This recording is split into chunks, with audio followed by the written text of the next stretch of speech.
اللهم صل على سيدنا محمد يا رب صل وسلم. الحمدللہ نحمدہ ونصلی علی رسولہ الکریم. آج ہمارا لیکچر نمبر 14. ٹھیک ہے, آج ہم سورہ کوثر پڑھیں گے. اعوذ باللہ من الشیطان الرجیم, بسم اللہ الرحمن الرحیم. انا اصل میں تھا انا کا معنی ہوتا ہے بے شک. بھائی بعض لوگ شکایت آ رہے ہیں ہمیں ہماری نظر کمزور ہے, ہمیں وائٹ بورڈ پہ نظر نہیں آتا. تو بھائی نظر نہیں آتا تو میں جو بول رہا ہوں وہ تو سمجھ میں آ رہا ہے نا, تو اس حساب سے لکھ لیا کریں. انا اس کا معنی کیا ہے؟ بے شک, یقیناً. نا کسے کہتے ہیں؟ ہم کو. یہ ضمیر پڑھ چکے ہیں نا آپ. انا نا اصل میں تھا نا بے شک ہم. تو انا نا کو عرب لوگ انا بھی کہہ دیتے ہیں, ایک نون کو غائب کر دیتے ہیں. تو پڑھا کیا جاتا ہے یہ انا بھی پڑھا جاتا ہے اور اننا بھی پڑھا جاتا ہے, دونوں. تو انا اصل میں کیا تھا؟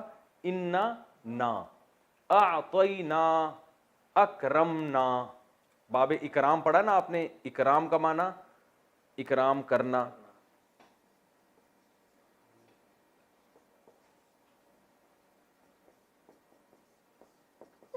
تو اعطاین,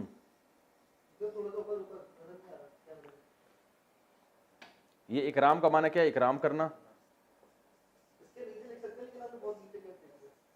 اعطاین اصل میں اعطاون تھا, چھوڑیں آپ اتنی بحث میں نہ جائیں. اعطاین عطا کرنا.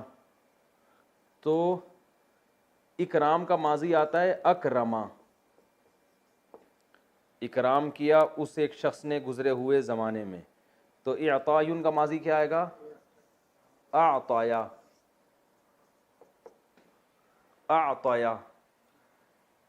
عطا کیا اس نے, عطا سے نکلا ہے نا, اردو میں استعمال ہوتا ہے. اللہ کی عطا ہے بھائی, کہتے ہیں نا اللہ کی کیا ہے؟ عطا ہے. تو اعطایا, عطا کیا اس نے. اب آپ گردان پڑھیں. ضربا ضربا ضربو, ضربت ضربتا ضربنا, ضربتا ضربتما ضربتم, ضربتی ضربتما ضربتن, ضربتو ضربنا. تو اعطی اکرمنا اعطینا, ٹھیک ہے نا. اکرما اکرما اکرمو اکرمت اکرمتا اکرمنا اکرمتا اکرمتما اکرمتم اکرمتی اکرمتما اکرمتمنا اکرمتو اکرمنا. اکرمنا اعطینا, عطا کیا ہم نے. بہت آسان ہے اگر دماغ استعمال کیا جائے. اعطینا جیسے اکرمنا, ٹھیک ہے. عطا کیا ہم نے. کا وہی ضمیر ہے, ہوا ہما ہم ہی ہما, کا کما کم کی کما کننا. تو یہ بتا چکا ہوں میں کا معنی آپ کو. تو خطاب رسول اللہ صلی اللہ علیہ وسلم کو ہے. انا اعطیناک الکوثر.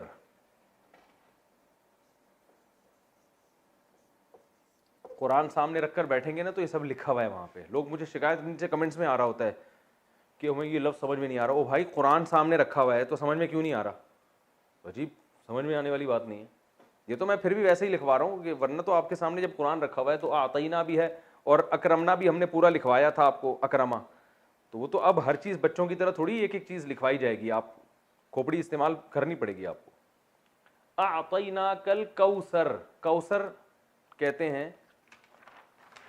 کوثر کے دو مطلب آتے ہیں. ایک حوض کوثر جو رسول اللہ صلی اللہ علیہ وسلم کو قیامت کے دن عطا کی جائے گی, اور آپ اس کے پانی سے امتیوں کو پانی پلائیں گے. اور حدیث میں آتا ہے جو وہ پانی پی لے گا قیامت تک اس کو پیاس, قیامت کہہ رہا ہوں, کبھی بھی اس کو پیاس نہیں لگے. قیامت تو آ چکی ہوگی نا, قیامت تک تھوڑی. اور کوثر خیر کثیر کو بھی کہتے ہیں.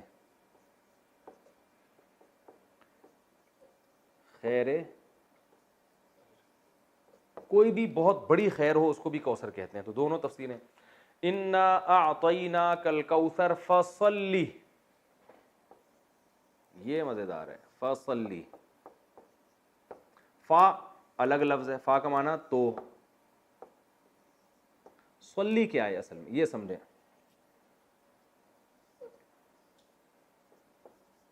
صلی یہ کیا ہے؟ باب تفعیل آپ نے پڑھا تھا نا, تسبیح.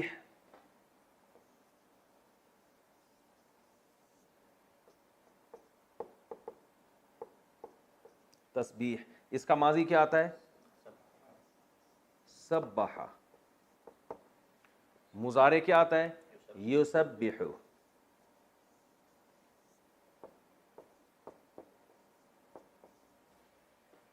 امر کیا آئے گا؟ امر بنانے کا طریقہ کیا تھا؟ یہاں سے یا کو گڑچ کیا اور آخر حرف کو کیا کر دیا؟ بولو بھائی. ساکن. تو کیا بن گیا؟ سبح. یا کو حذف کیا. پہلا حرف چونکہ زبر ہے پہلے پہ جزم نہیں ہے اس لیے شروع میں الف لانے کی ضرورت نہیں ہے تو یہ بنتا ہے سبح. یہ آرڈر کا صیغہ. اس کا مطلب کیا ہے؟ تسبیح بیان کریں. قرآن میں تھا نا فسبح بحمد ربک. تو صلی بھی ایسے ہی تھا, اصل میں تھا صلیا. صلیا اس کو پڑھا جاتا ہے صلی. صلی کا معنی ہوتا ہے نماز پڑھنا. صلیا نماز پڑھی اسے شخص نے. مضارع آئے گا یصلیو.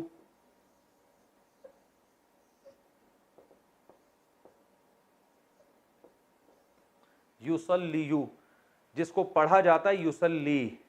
یہ یا آ رہا ہے نا, واو الف اور یا حروف گڑبڑیاں ہیں نا تو یہ چینج ہو جاتے ہیں. تو یہ پڑھا جاتا ہے یصلی. کیا پڑھا جاتا ہے؟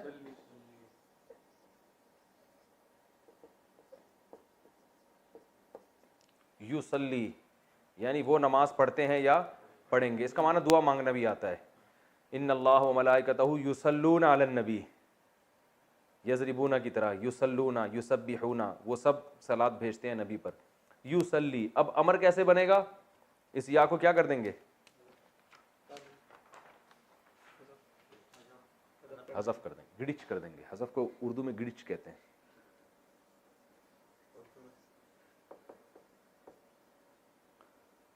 یصلی ٹھیک ہے نا. تسلی بھی یصلی بھی ایک ہی بات ہے. اس تا کو گرایا تو کیا بن گیا؟ صلی. آخر حرف کو کیا کرتے ہیں؟ ساکن کرنا چاہیے نا.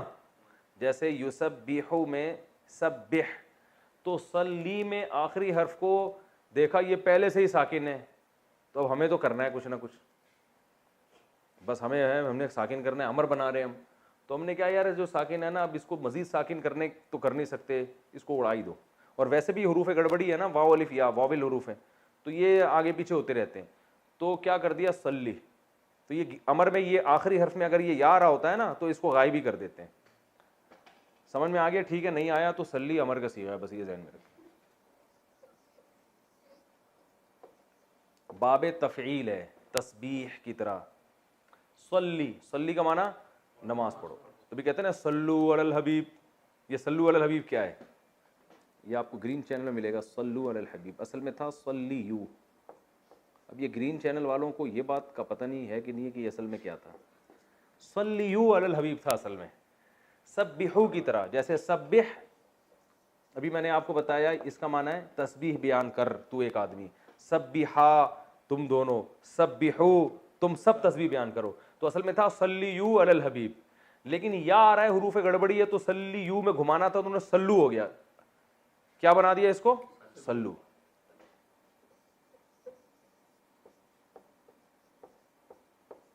صلو علی الحبیب. صلو کا مطلب صلات بھیجو حبیب صلی اللہ علیہ وسلم. تو یہ سمجھ میں آ گیا. فصلی. فصلی لی ربی کا. فصلی کا معنی نماز پڑھیں آپ. لی کا معنی لیے. رب کا معنی رب. ربی کا آپ کا رب. نماز پڑھیے آپ اپنے رب کے لیے. ونحر واو کا معنی اور. انحر تھا اصل میں اسمع کی طرح. افتح کی طرح. فتح یفتحو. تو نہرا ینحرو ضربہ کی طرح ہے. نہر کا معنی ہوتا ہے اونٹ ذبح کرنا. اونٹ کو جو گلے میں چاقو مار کے گراتے ہیں اس کو کیا کہتے ہیں عربی میں؟ نہر. تو ون اصل میں تھا و انحر پڑھا جاتا ہے ملا کے ونحر تو الف سائلنٹ ہو جاتا ہے. ونحر. فصلی آپ نماز پڑھیں. لی ربی کا اپنے رب کے لیے. ونحر اور قربانی کریں آپ. لکھا ہوا تو ہے اونٹ کی قربانی مگر مراد اس سے ہر قسم کی قربانی. فصلی لربک وانحر. یہ کلیئر ہو گیا؟ اچھا بھائی اب اس کی ہم تفسیر بیان کر دیتے ہیں. اوہ سوری پوری آیت ہی چھوڑ دی ہم نے. ان شانئک هو الابتر. جزاک اللہ. ان بے شک شانئ،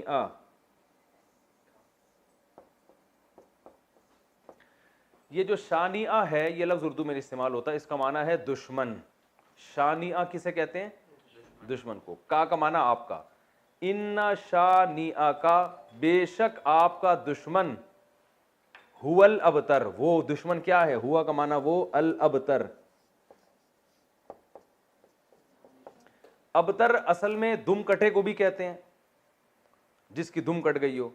اس کو بھی کہتے ہیں جس کا نام و نشان ختم ہو جائے. ابتر کا معنی کیا ہے؟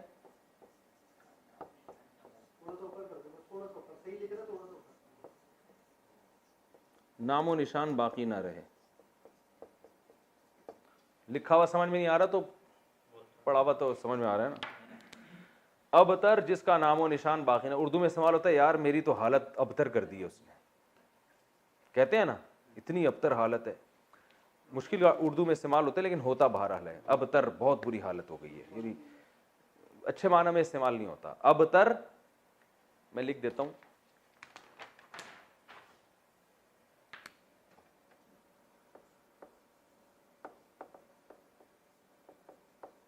دم کٹے کو بھی کہتے ہیں وہ جس کا نشان باقی نہ رہے، نسل باقی نہ رہے. ٹھیک ہے، افعال کے وزن پر صیغہ صفت ہے. چھوڑیں صیغہ صفت کو، کنفیوز ہو جائیں گے لوگ. ابتر بس کہتے ہیں، کس کو کہتے ہیں؟ ہے تو صیغہ صفت. افعل جیسے اعما، اسممو، ہاں عیب کے معنی میں ہے نا. اور اعور جیسے میں نے مثالیں دی تھیں. اس کی مؤنث آتی ہے بترا. اچھا خیر، تو ان نشانیوں کا هو الابتر قرآن کی مختصر ترین صورت. تو ہم آگے قل یا ایھا الکافرون بھی حل کر لیتے ہیں، پھر دونوں صورتوں کی تفسیر ایک ساتھ ریکارڈ کروا دیتا ہوں. ٹھیک ہے، اگلی صورت ہے قل یا ایھا الکافرون. قل کیا ہے؟ اصل میں قل بہت استعمال ہوا ہے قرآن میں. اصل میں تھا قوالا، قوالا یقبلو، قوالا یقبلو. جیسے نصرہ ینصرو، نصرہ ماضی، ینصرو مضارع. واو حروف گڑبڑی ہے. قوالا کو قالا پڑھتے ہیں، یقبلو کو یقولو پڑھتے ہیں. یقولو کو کیا پڑھتے ہیں؟ یقولو.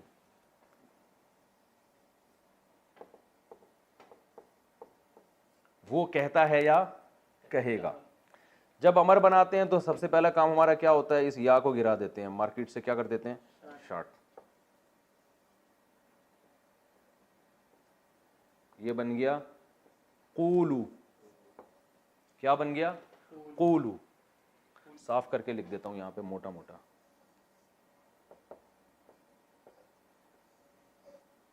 قولو بن گیا. امر بناتے ہوئے کیا کرتے ہیں؟ آخر کو ساکن کرتے ہیں، بن گیا قول.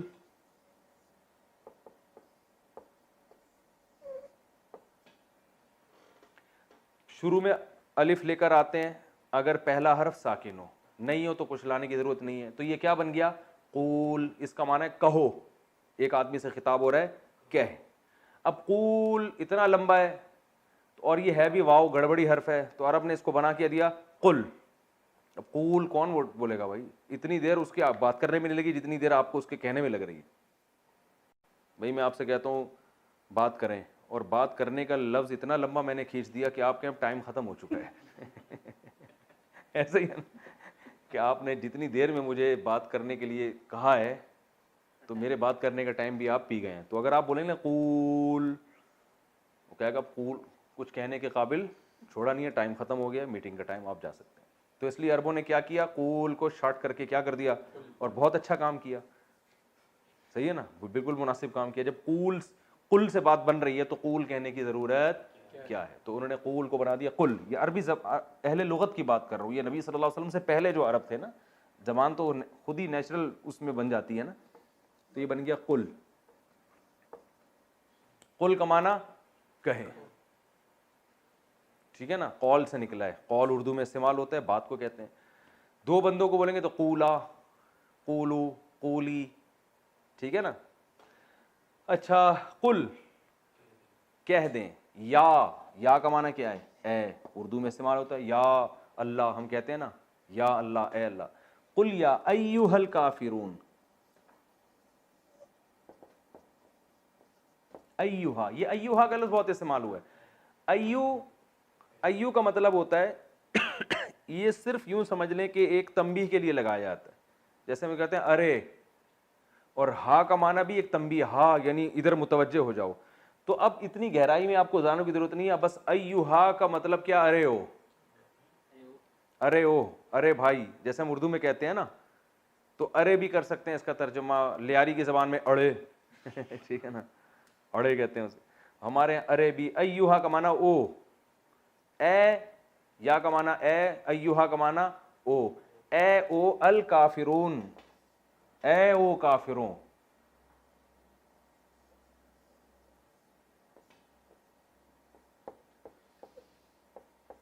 کافرون کون سا صیغہ ہے, کافر کی جمع ہے.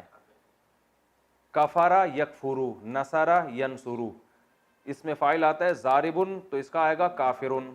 جمع آتا ہے ضاربون, تو اس کا آئے گا کافرون. اے کافرو. نہیں آ رہی بات سمجھ میں تو رہنے دیں بھائی. قل یا ایھا الکافرون, اے کافرو, یہ ان سے خطاب ہے. لا اعبدو,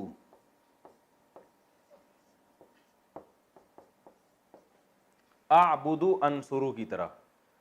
انصرو میں مدد کرتا ہوں, اعبدو میں عبادت کرتا ہوں, لا اعبدو میں عبادت نہیں کرتا. لا اعبدو ما, یہ جو ما ہے نا, اس کے بہت سارے معنی آتے ہیں. ایک معنی اس کا الذی والا بھی آتا ہے. الذی کا معنی وہ جو کہ, تو ماں کا معنی بھی وہ جو کہ, ٹھیک ہے. یہ نوٹ کر لیں, ماں کا معنی بہت دفعہ کیا آتا ہے, الذی. جو الذی کا معنی ہے وہی ماں کا معنی. لا اعبد ما, میں نہیں عبادت کرتا اس کی جو کہ, میں عبادت نہیں کرتا ماں اس کی جو کہ, یعنی اس کی جو کہ, یا ہو انگلش میں نا, ہو یا ہوم, یہ بالکل وہی معنی ادا کر رہا ہے, ٹھیک ہے نا. میں عبادت نہیں کرتا ماں اس کی. تعبدون,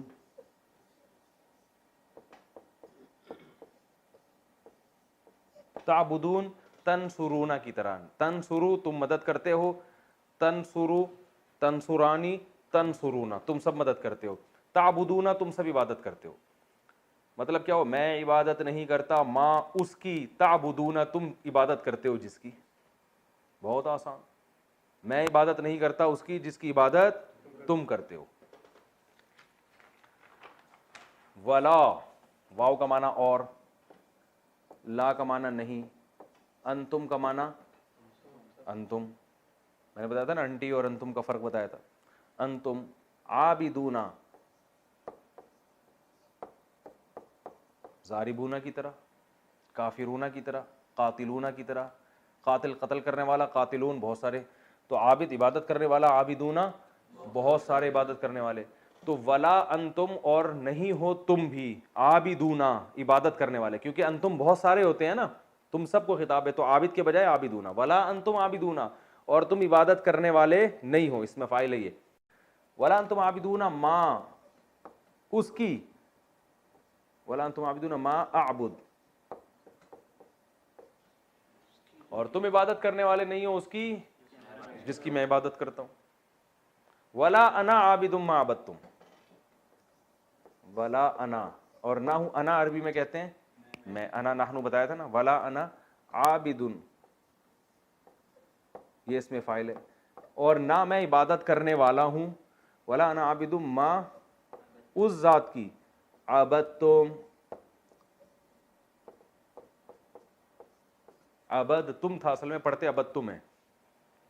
ضرب تم کی طرح, نصر تم, بھائی دیکھو نا، ضرب ضربا ضربو، ضرب ضربتا ضربنا، ضربتا ضربتما ضربتم، تم سب مارتے ہو، عبدتم تم سب عبادت کرتے ہو، ولا انا عابدن اور نہ ہی میں عبادت کرنے والا ہوں، ماں اس معبود کی، عبدتم جس کی تم عبادت کرتے ہو. پھر دوبارہ تکرار کیا اسی مضمون کا، ولا انتم عابدون ما اعبد، یہی آیت دوبارہ آئی ہے، اور نہ تم عبادت کرنے والے ہو ماں اس ذات کی، عابد جس کی عبادت میں کرتا ہوں. لکم، لام کا معنی لیے، کم کا معنی تمہارے، لکم دینکم،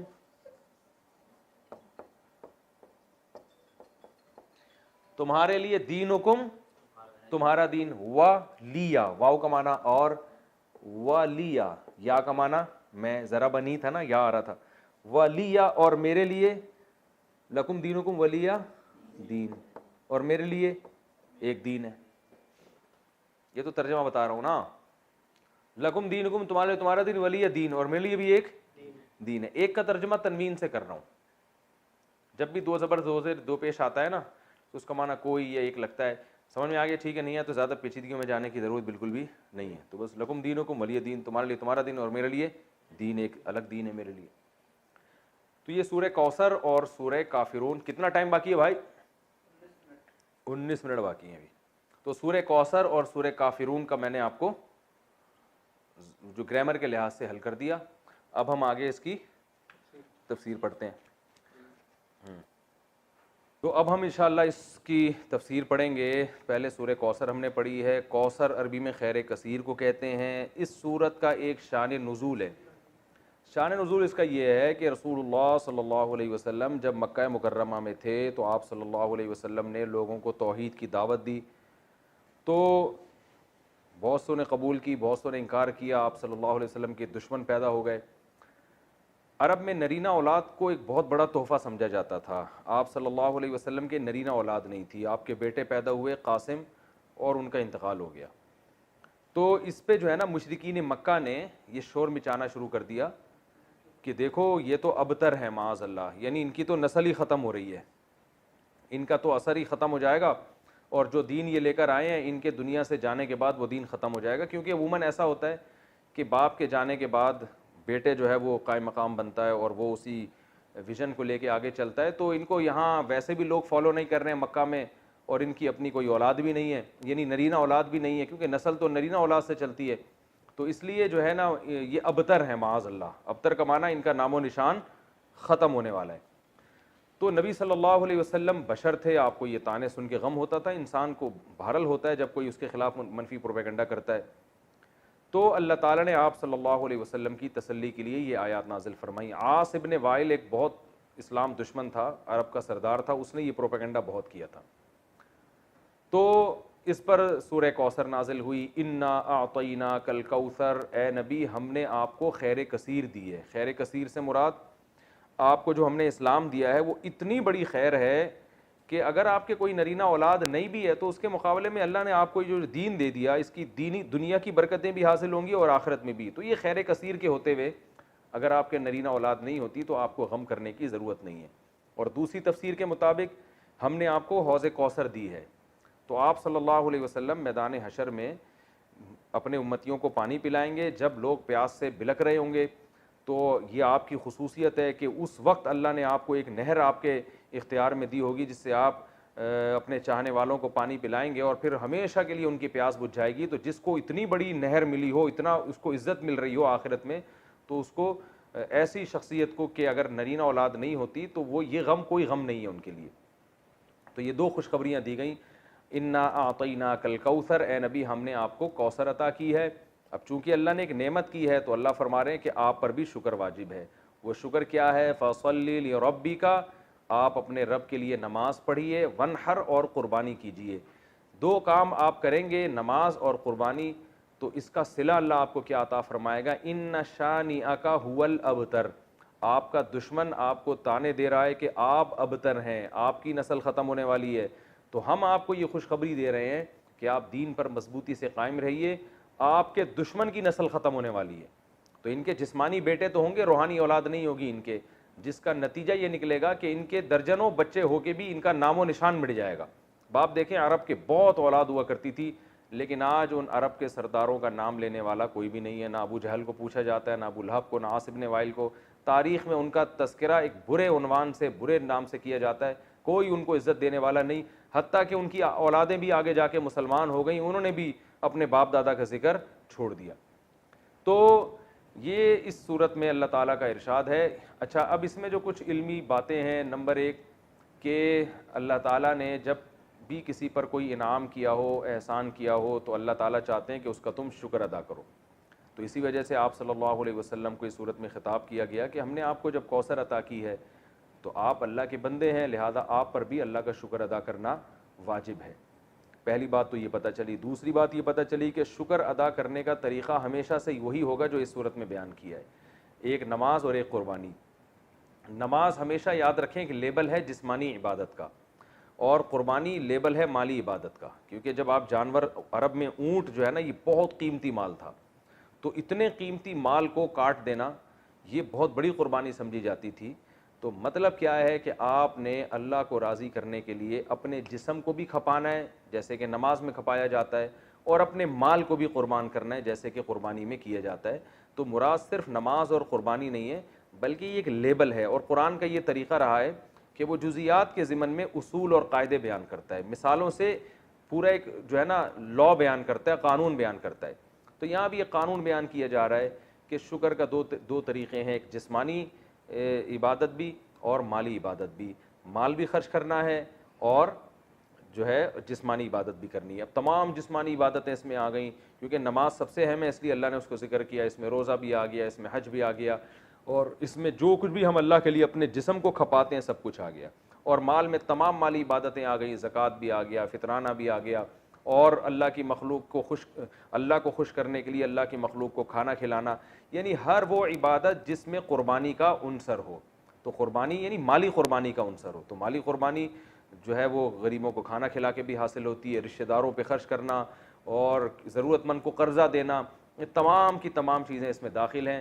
تو یہ بھی اس سورت سے ہمیں پتہ چلتا ہے، اور یہ تو دوسری بات ہوئی۔ اور تیسرا جو سبق ہمیں اس سورت سے ملتا ہے وہ یہ ملتا ہے کہ جب آپ اللہ کا شکر ادا کرتے ہیں اور آپ اللہ کے حکام کو فالو کرتے ہیں تو روحانی نسل بہرحال آپ کی ہی بڑھتی ہے، اور اگر آپ اللہ کا شکر ادا نہیں کرتے تو آپ کی اولاد بھی آپ کو بھول جاتی ہے، جیسے کہ اولادیں تو ملی مشرکین مکہ کو مگر کوئی ان کو یاد نہیں رکھتا۔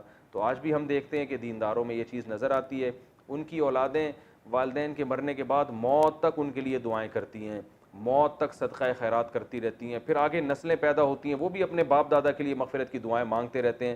لیکن جو زیادہ نام نہاد لبرل لوگ ہیں وہ اپنی اولادوں پہ بڑا خرچ کرتے ہیں، مگر ہم دیکھتے ہیں کہ جب ان کے والدین کا انتقال ہوتا ہے تو اولادیں چند دنوں میں ان کو بھول جاتی ہیں۔ جتنا دین سکھایا ہوگا آپ کی اولاد آپ کو اتنا ہی یاد رکھے گی، اور آپ کی نسلیں آپ کو اتنا ہی یاد رکھیں گی، اور جتنا آپ نے اپنی اولاد کو دین سے دور کیا ہوگا تو آپ کی اولاد وراثت تو دبا کے لے گی، آپ سے سارے فائدے اٹھائے گی مگر آپ کو یاد نہیں رکھے گی۔ تو یہ صورت میں ہمیں سبق ملتا ہے، اللہ تعالیٰ عمل کی توفیق دے۔ اس کے بعد سورہ کافرون ہے۔ سورہ کافرون میں کبھی ایک شان نزول ہے، رسول اللہ صلی اللہ علیہ وسلم مکہ مکرمہ میں، یہ ساری صورتیں جو ہے نا 30ویں پارے میں زیادہ تر صورتیں اس میں مکہ میں نازل ہوئی ہیں ابتدائی اسلام میں۔ تو مشرکین مکہ رسول اللہ صلی اللہ علیہ وسلم کے پاس آئے اور کہنے لگے کہ آپ تو اپنی دعوت سے باز آتے نہیں ہیں، آپ بار بار ہمیں کہتے ہیں کہ بتوں کی عبادت چھوڑ دو، بتوں کی چھوڑ دو، اور ہم آپ کو کہتے ہیں کہ آپ ہمارے دین پہ آ جائیں، تو ایسا کرتے ہیں کوئی کمپرومائز کا راستہ اختیار کر لیتے ہیں، تو آپ ہمارے بتوں کی عبادت کر لیا کریں کبھی کبھار، اور ہم کبھی کبھار آپ کے اللہ کی عبادت کر لیا کریں گے، تو اس طرح جوڑ کے چلیں گے، ہمارے والے معبود بھی خوش ہو جائیں گے اور آپ کا اللہ بھی خوش ہو جائے گا۔ تو اس پہ یہ صورت نازل ہوئی اور ان کو یہ بتایا گیا کہ تم ابھی تک اسلام کو سمجھے ہی نہیں ہو۔ اسلام کا جو کچھ دعوت ہے وہ یہ ہے کہ یہ بت اللہ کے ساتھ عبادت میں شرکت کے لائق، اسلام تو شرکت کی نفی کر رہا ہے۔ شرکت کا مطلب اللہ کے ساتھ غیر اللہ کی عبادت، یعنی اللہ کی بھی اور غیر اللہ کی بھی یہ نہیں ہوگا۔ اسلام کا دعویٰ ہے کہ عبادت صرف اللہ ہی کی ہوگی، تو میں اگر اللہ کے ساتھ ان کی عبادت کر لوں تو میرا تو پھر میں تو اپنے دعوے میں ہی جھوٹا ہو گیا، تو اسلام کی دعوت تو پھر ختم ہو گئی۔ تو اللہ کے ساتھ ان معبودوں کی عبادت کر لی تو یہ کون سا کمال کر دیا۔ تو یہ توحید جو ہے نا، عقیدہ توحید، یہ اس سورت کا جسے کہتے ہیں نا سینٹرل آئیڈیا، یا سورت کا جو اصل پیغام ہے وہ یہ ہے کیا اے نبی آپ ان کو دو ٹوک الفاظ میں واضح لفظوں میں بتا دیں کہ تم جن معبودوں کی عبادت کر رہے ہو مجھ سے اس کی امید مت رکھو کہ میں عبادت کروں گا, اور تمہاری ہٹ دھرمی دیکھ کے پتہ چل رہا ہے کہ تم نے بھی میرے معبود کی عبادت نہیں کرنی ہے, اور ویسے بھی اگر تم ان معبودوں کی عبادت کر کے میرے معبود کی عبادت کرو گے بھی, اللہ کی عبادت, تو اللہ اس عبادت کو قبول نہیں کرے گا, لہذا وہ عبادت کرنا نہ کرنا برابر ہے, تو اللہ کی نظر میں تم عبادت نہ کرنے والے ہی کہلاؤ گے. تو یہ صورت کا مضمون ہے. قل یا ایھا الکافرون, اے نبی آپ کافروں سے کہہ دیجئے, لا اعبد ما تعبدون, میں ان معبودوں کی عبادت نہیں کرتا جن کی عبادت تم کرتے ہو, ولا انتم, اور نہ ہی تم, عابدون عبادت کرنے والے ہو, ماں اس معبود کی, اعبد جس کی میں عبادت کرتا ہوں. اب سوال پیدا ہوتا ہے وہ تو تیار تھے عبادت کرنے کے لیے, تو نبی ان سے یہ کیوں کہہ رہے ہیں کہ تم بھی اس کی عبادت کرنے والے نہیں ہو جس کی میں عبادت کر رہا ہوں. وہ نبی اس لیے کہہ رہے تھے کہ تم اپنے نظریے کے مطابق اگر میرے معبود کی عبادت کر بھی لو تو اللہ کی نظر میں تم اللہ کی عبادت کرنے والے کہلاؤ گے ہی نہیں, کیونکہ اللہ اس عبادت کو مانتا ہی نہیں ہے جس میں اللہ کے ساتھ کسی کو شریک کیا جائے. اس لیے بتا دیا کہ تم بھی میرے معبود کی عبادت کرنے والے نہیں ہو. تم اس خوش فہمی میں نہ رہو کہ تم ادھر بتوں کی بھی عبادت کرو گے اور اللہ کی بھی عبادت کرو گے تو کچھ دین حق کا حصہ تمہیں بھی مل جائے گا اور کچھ اللہ تمہیں کچھ نواز دے گا اس پہ, تو اس خوش فہمی میں مبتلا مت رہو.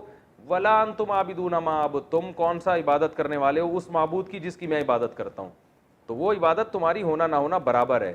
تو جیسے تم اپنے ہٹ دھرمی پہ قائم ہو اور شرک کر رہے ہو اور تم اللہ کی عبادت نہ کرنے والے شمار ہو رہے ہو, تو ایسے بھائی ہم بھی پھر اپنے دین پر مضبوط ہیں, ہم بھی تمہارے معبودوں کی عبادت نہیں کریں گے.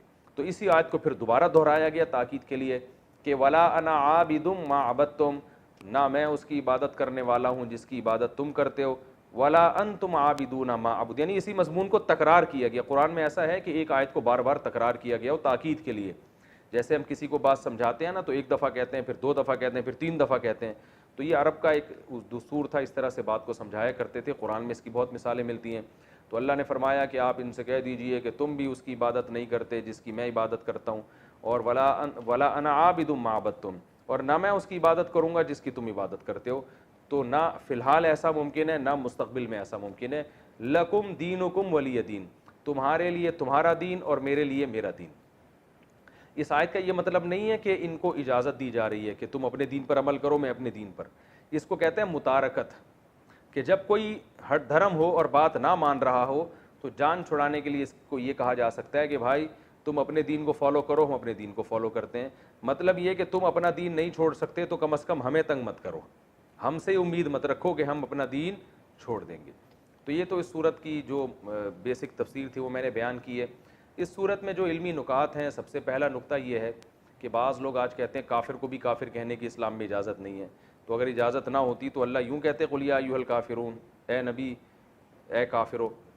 جناب پروفیسر غامدی صاحب آج کل یہ نعرہ لگا رہے ہیں کہ ہم کون ہوتے ہیں ٹھیکیدار کسی کو ہم کافر کہیں, لہذا قادیانی کو آپ کافر نہیں کہہ سکتے. یعنی وہ کافر ہیں تو صحیح لیکن آپ ان کو کہہ نہیں سکتے کیونکہ ہم کوئی ٹھیکیدار نہیں ہیں. تو بے شک ہم ٹھیکیدار نہیں ہیں لیکن اللہ تو کہہ سکتا ہے نا. جب اللہ نے کسی کو کافر کہہ دیا تو اللہ نے تو جب کہہ دیا کافر تو پھر تو مہر لگ گئی نا کہ یہ کافر ہے. تو اللہ اس کے رسول صلی اللہ علیہ وسلم نے ہمیں بتایا ہے کہ کن چیزوں سے ایمان ختم ہو جاتا ہے, انسان اسلام سے خارج ہو جاتا ہے, اور کن چیزوں سے انسان اسلام میں باقی رہتا ہے. تو جب اللہ اس کے رسول نے بتا دیا تو معیار ہمارے پاس آ گیا. اس معیار میں ہم ڈھال کے لوگوں کو چیک کر سکتے ہیں. اگر کوئی اس معیار پہ پورا نہیں اترتا تو اللہ اس کے رسول کے کہنے ہی سے وہ کافر ہے. تو جب کافر ہے تو اس کو کافر کہنا بھی جائز ہے. یہ عجیب منطق ہے کہ جس کو اللہ اس کے رسول نے کافر قرار دیا ہو وہ کافر مانے تو ہم, لیکن پابندی ہے, کہہ نہیں سکتے ہم. یہ ایسے ہی ہے جیسے ایک آدمی کو کہہ دیا کہ یہ بیمار ہے, ڈاکٹروں نے آپ کو بتا بھی دیا کہ ثبوت بھی دے دیے کہ بھئی اس کا وائرس پازیٹیو آیا ہے اور سب کچھ بتا دیا. آپ نے کہا ڈاکٹر کہہ رہے ہیں کہ یہ بیمار ہے لیکن ہمیں گورنمنٹ نے ہمیں اس کو بیمار کہنے پر پابندی لگائی ہے. تو بھائی اور ہم ٹھیکیدار نہیں ہیں کہ ہم کسی کو بیمار کہیں, بھائی ہم نہیں ہیں لیکن ڈاکٹر کا تو یہ رائٹ ہے نا کہ وہ چیک کر کے بتائے. تو کافر قرار دینا یہ اللہ اس کے رسول کو اتھارٹی ہے.